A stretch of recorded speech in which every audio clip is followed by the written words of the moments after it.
before we head to Vermont, I'm going to load my flue pan because that's got to go because we're getting the bubbler put in this summer, as well as we got to get that crack fixed. I did figure out where that crack was. It's right around that the main drain, so they should be able to weld that up pretty easy. And then we got to bring a tank back because one of the tanks I sold had a leak in it. Luckily I had a second one, so I was able to go swap it out, get that brought back so we can get the warranty fix on that, so that we can get that back. But we'll get this stuff loaded up, but first we got to warm the tractor up.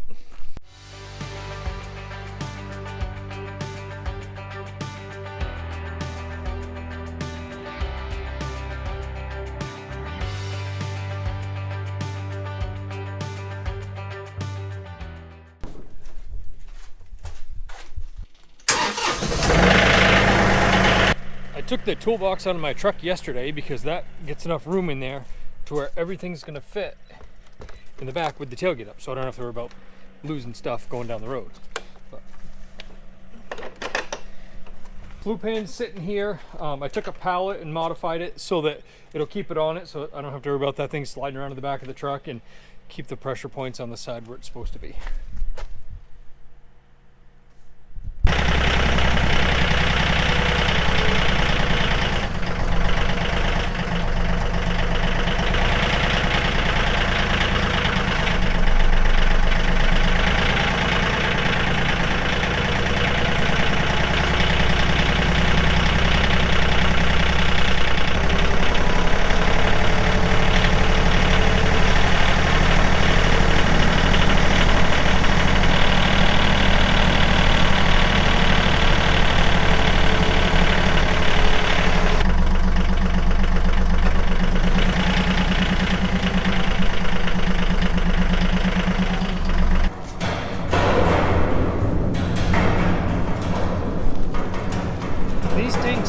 Too bad. This is a 195.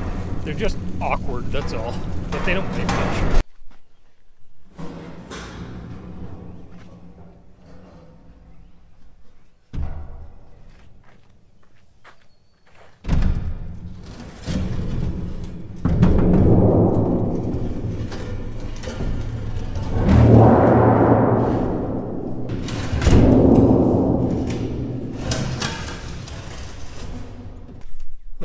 They fit perfect in there. Just a couple of ratchet straps so that they don't bounce, and we're good.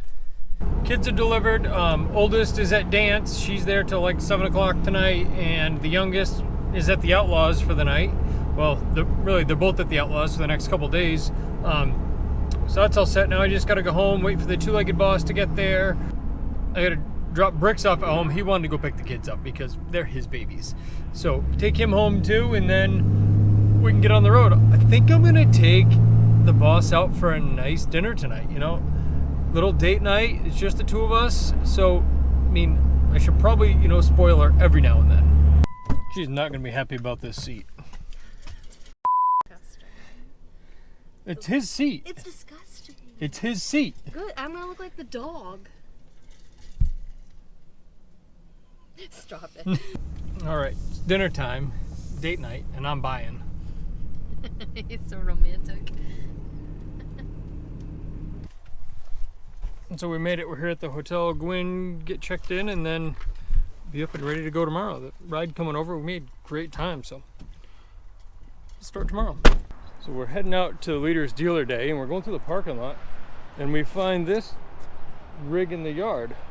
I'm not sure who they are, but they must make maple syrup too, I'm guessing. But we've got to go get Erin a foo-foo coffee because she doesn't think that the coffee they're going to have here is going to be sugary enough, I guess, or something like that.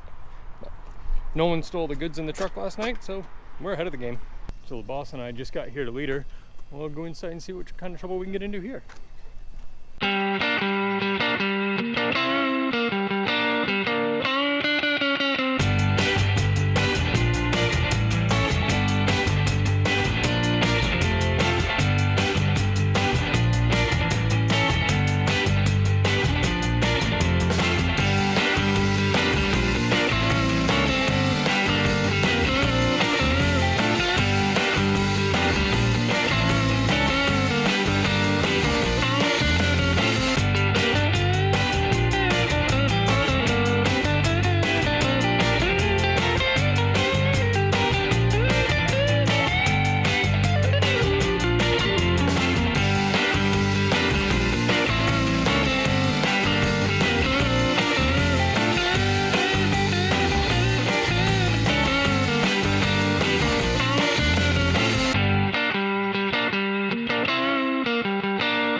this is the exact tapper now.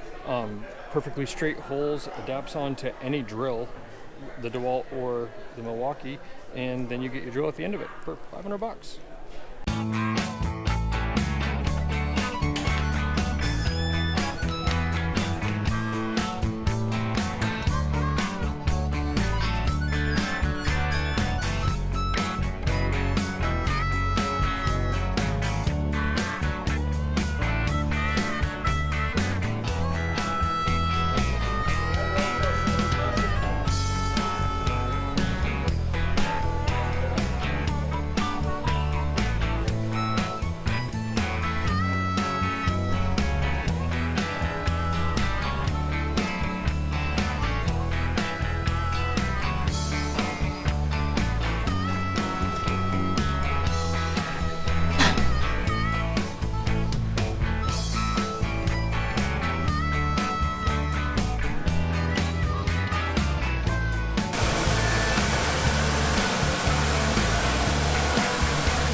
Yesterday where he has seen a recommendation where these lines are better on an angle, and I disagree with that. Keeping them as short as possible, keeping that restriction as short as possible would be our recommendation.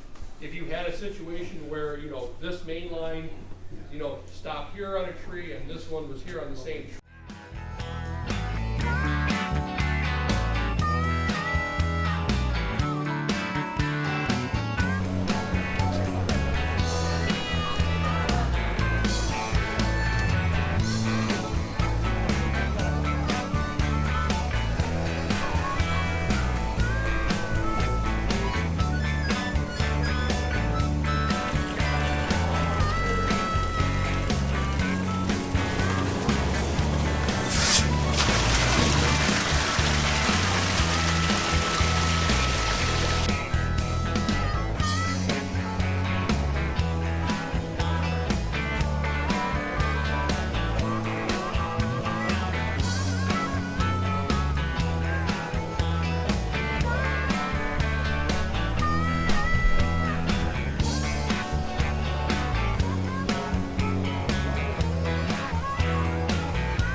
This is H2O Leader's new extruder for pipe. It's not running yet. They're still working on getting the tolerances perfect, but it's set up and it should be making pipe here shortly.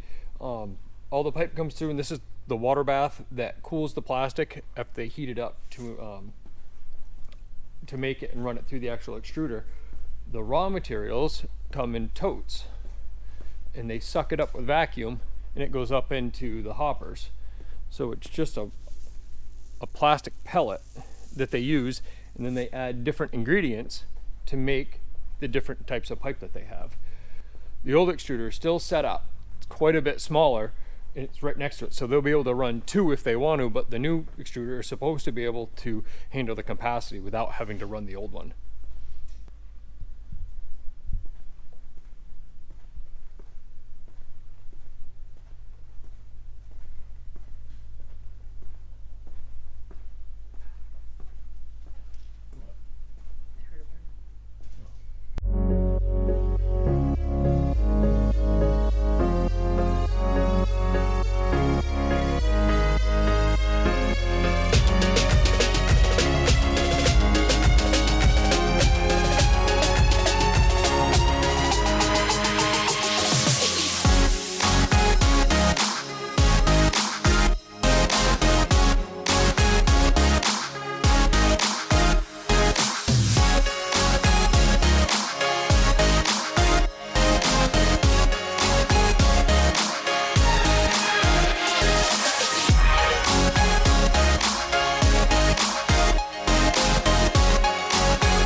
to take his place.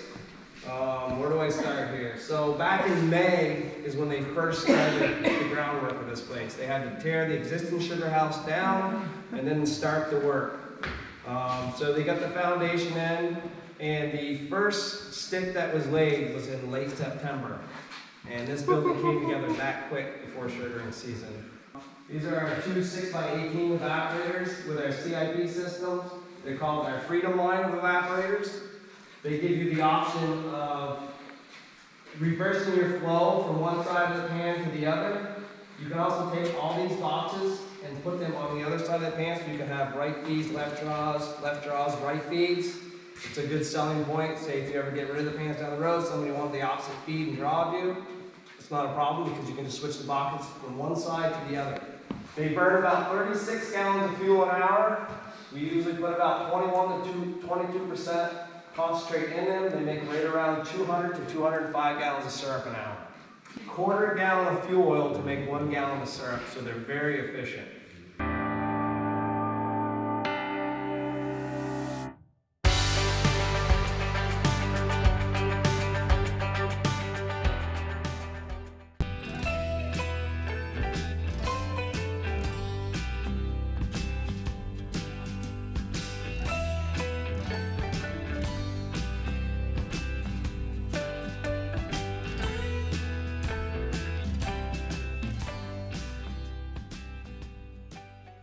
So we're on our way home. A good weekend at Leader. It was a lot. Met a lot of people, met a lot of producers that have been watching the videos. Thanks for saying hi. It was a lot of fun this weekend. If people need equipment, let me know. I'm more than willing to talk, give you some prices on Leader and H2O equipment. But we're gonna see if we can make a break for it and get to Maine before the kids go to bed. So maybe if you're lucky, I'll let you buy me dinner. Oh, yay!